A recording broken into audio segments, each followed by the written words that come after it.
Hey everybody, Grumbles here with some more simulator mode dogfight action from the event mode. Now this video is a little bit delayed because of some unexpected things that came up last week, so I had no time to record last week, but well, now it is here. So on Saturday, when I logged in to see what events were available to play, I was very pleased with what I saw, for the most part. We got a Khalkhyn Gol event with biplanes, Ki-10s versus I-15s. I have not used reserve planes in simulator battles yet. Actually, I think I did not even use one in realistic battles either, so that is a chance for something new I have not really done in War Thunder before, and also a chance for a lot of good dogfights, and I really like dogfights. That was always my favorite thing to do in this game. There is one small downside to this event though. They sadly allowed the SP2 bomber in the event as well, which in my opinion makes not a whole lot of sense.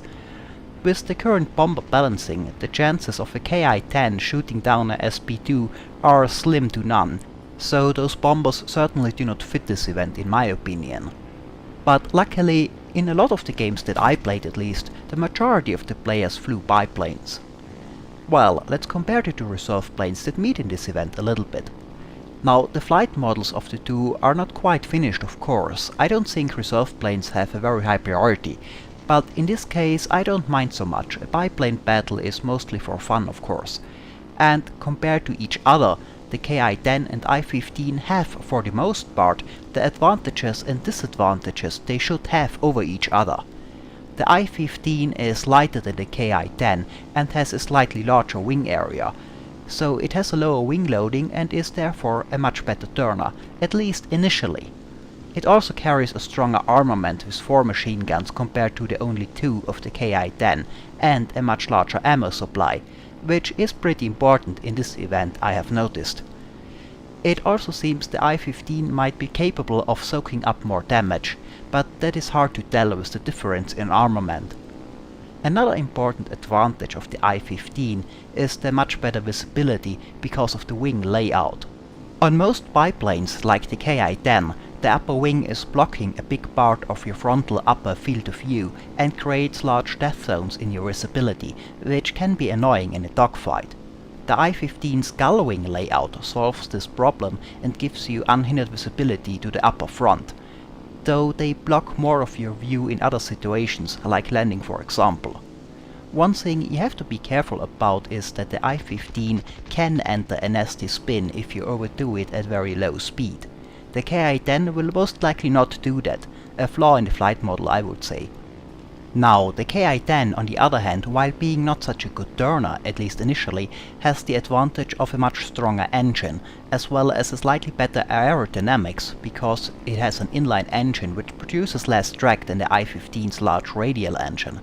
That means the Ki-10 is much faster, it has a better rate of climb, as well as a better energy retention than the I-15. I also prefer the layout of the sights in the Ki-10, or better said, the way the camera position is focused on them. Both the I-15 and the Ki-10 have very similar sights. A telescopic gun sight with an iron sight backup attached to it. Telescopic sights, however, are pretty awful, and in tight turn fights they are especially bad, so you're much better off using the iron sights instead. And the way the pilot sits in the Ki-10, you look through the iron sights by default. You have to lean over to use the telescopic sight, but there is usually little reason to do that. On the I-15 it's the other way around. You have the telescopic sights in front of you and you have to lean over to use the iron sight, which can be a bit awkward.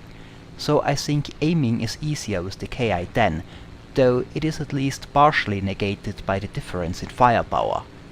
Luckily, if you use the zoom button, the view zooms in on the iron sights by default, on both the Ki-10 and the I-15.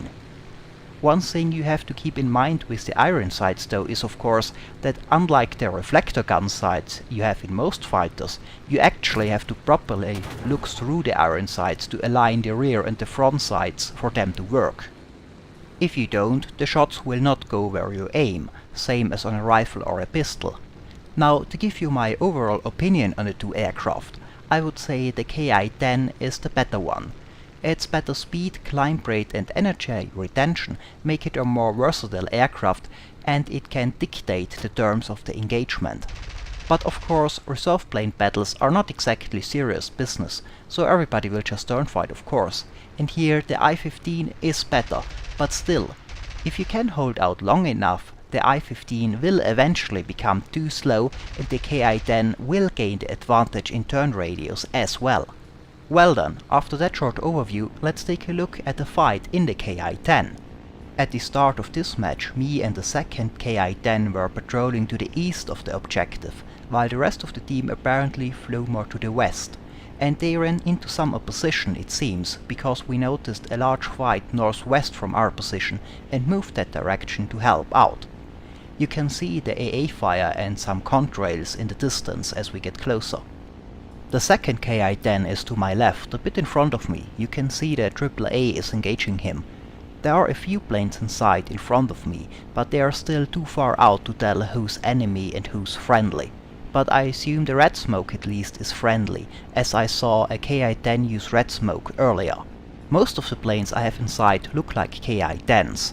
The only I-15-IC is going down already, but as I look up I see a I-15 diving down from above and going for the Ki-10 that came to the fight with me, and I roll in behind him, and I hope I can get him off the tail of my buddy.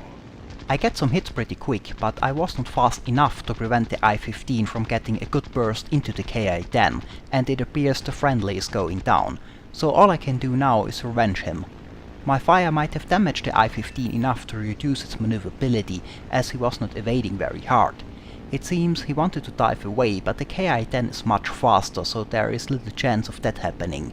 And as I get another good hit and I see something fly off his wing, I break off.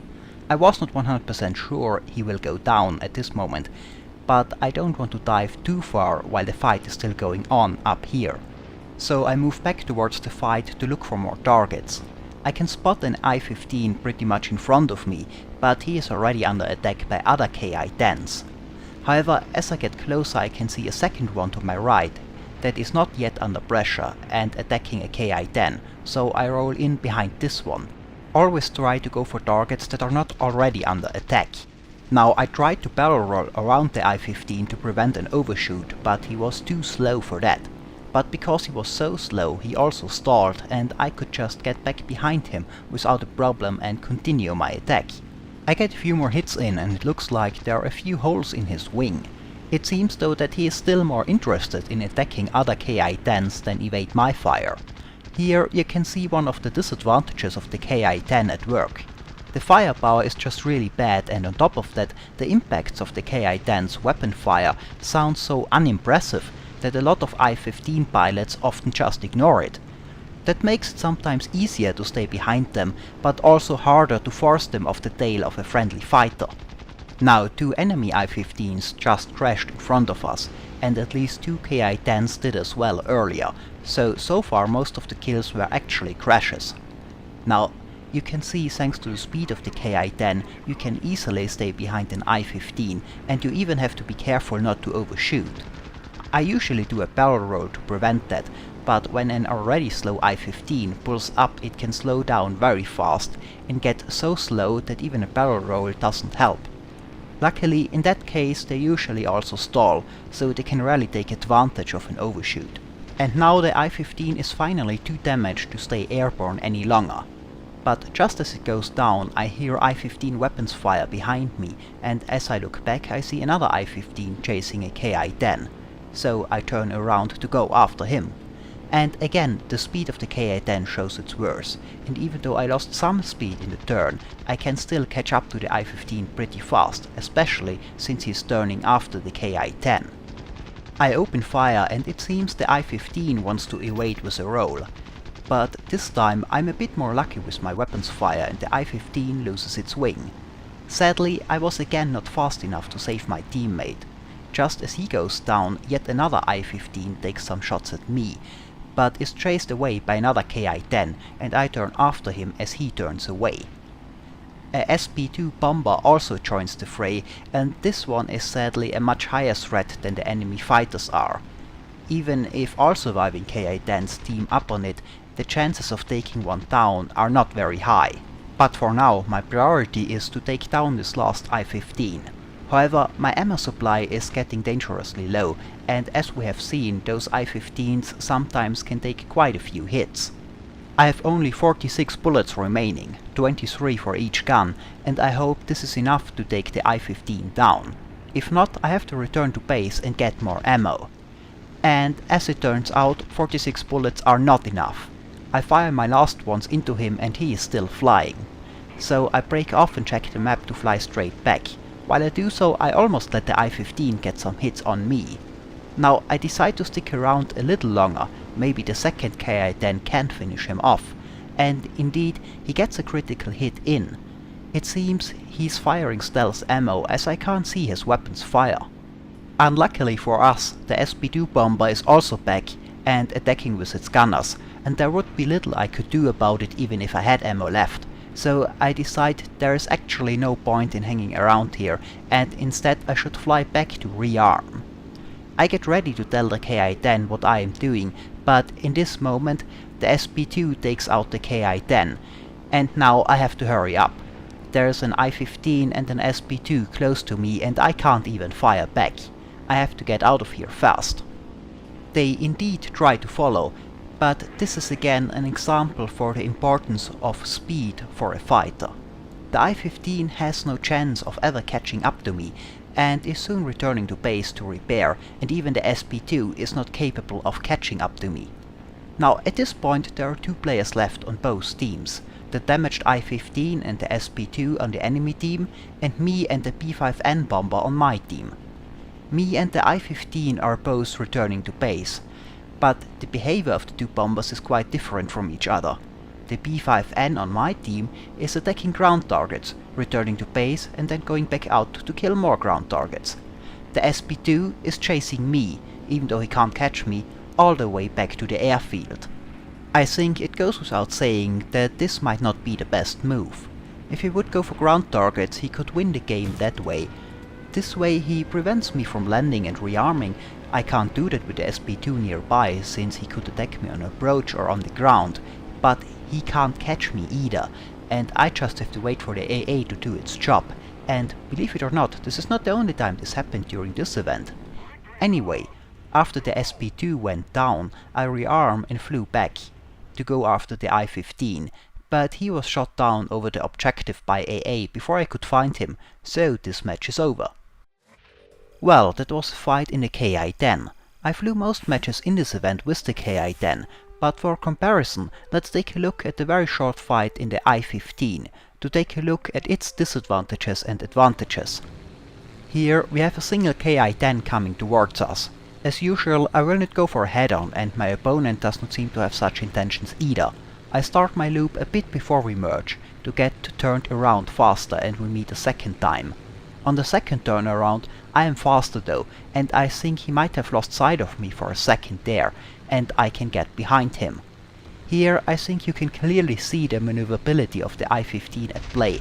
As I am behind him, it is not difficult to get enough lead to fire. You can see how I use the zoom button a lot more than on the Ki-10 to focus my view on the iron side, as the telescopic one is pretty useless for close range deflection shooting. And as the Ki-10 pulls up, he presents a good target and I get some good hits on his tail and a critical hit. The firepower difference is definitely noticeable. The 4 machine guns of the I-15 usually get you a lot faster results than the 2 of the Ki-10. But again, you have to be careful with the speed. If you lose too much energy, the Ki-10 will eventually become more maneuverable than you, and if the Ki-10 does not want to fight you, there's little you can do to catch it. Now, shortly after this fight, I noticed some AA fire over the friendly objective and went to investigate. I only saw one Ki-10 at first, but as I got closer I noticed it was 2 of them and the P5 is nearby too. I turn after the first one right away and use the good turn radius of the I-15 to get behind him. I hope I can finish him off before the second one gets close enough. Again you can see the superior maneuverability of the I-15. As he turns tight into the canyon below, I go up in a high yo-yo turn and come back down on his tail from above. The second time the yo-yo turn is not even needed and I can turn right after him. I am worried about the second I-15 of course, but I should be able to hear him if he would come into fire range, so I assume he somehow lost sight of us and isn't close enough. And indeed, as the first Ki-10 goes down, I can see and hear the second one to my right. He's turning away and moving away from me, and I go after him. I can hear another plane, the B-5, close to me, but as I spot it, it also moves away, and since the B-5 does not have guns for the pilot, I don't worry about him. Meanwhile, the Ki-10 is already pretty far away from me, and I'm of course much slower. I can't catch up to him.